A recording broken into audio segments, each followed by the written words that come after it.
कृष्ण अवतार का अंत। जब युधिष्ठिर का राज्याभिषेक होता है, कुछ वर्षों के पश्चात श्री कृष्ण को यह आभास हो जाता है कि अब उनकी मृत्यु होने वाली है। श्री कृष्ण वन की ओर प्रस्थान करते हैं। कुछ देर के बाद एक पेड़ के नीचे बैठ जाते हैं। उनका पैर आगे की ओर झुका होता है। जरा नाम का एक शिकारी आता है और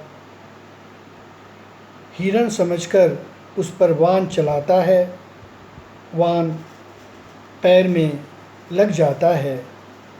शिकारी आगे बढ़ता है और देखता है तो वह पश्चाताप करता है। श्री कृष्ण उसको समझाते हैं और उनकी मृत्यु हो जाती है। तब इसकी सूचना उनके सारथी दारुक अर्जुन को बताते हैं। अर्जुन दुखी होकर द्वारिका पहुंचता है। तब पता चलता है कि बलराम का कोई ठिकाना नहीं है और वासुदेव की मृत्यु हो गई है। सभी का श्राद्ध कर्म कर हस्तिनापुर लौटते हैं। लौटने के क्रम में महर्षि वेदव्यास से मुलाकात होती है। महर्षि वेदव्यास दुख का कारण पूछते हैं। तब अर्जुन बताते हैं कि श्री कृष्ण की मृत्यु हो गई, बलराम भी नहीं हैं और वासुदेव की भी मृत्यु हो गई है। तब महर्षि वेदव्यास कहते हैं, मृत्यु तो निश्चित है, अब तुम लोगों का भी समय आ गया है।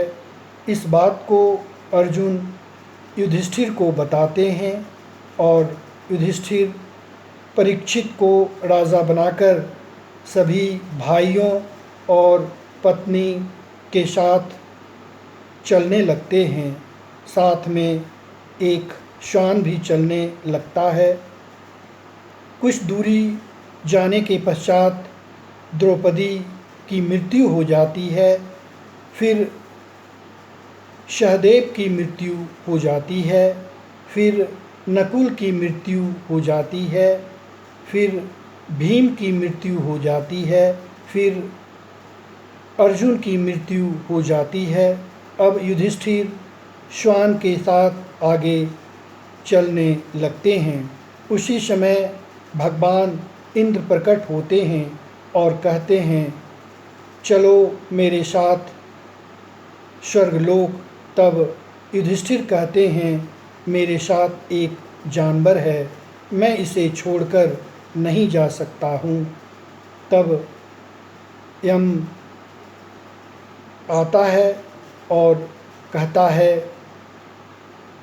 तुम्हारा परीक्षा मैं ले रहा था, तुम अब स्वर्गलोक जा सकते हो।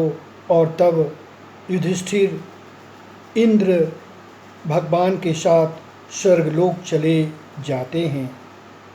इस कथा से हमें पता चलता है कि हमें धर्म की राह पर चलना चाहिए और हमेशा सत्य की राह पर चलना चाहिए। जय भारत।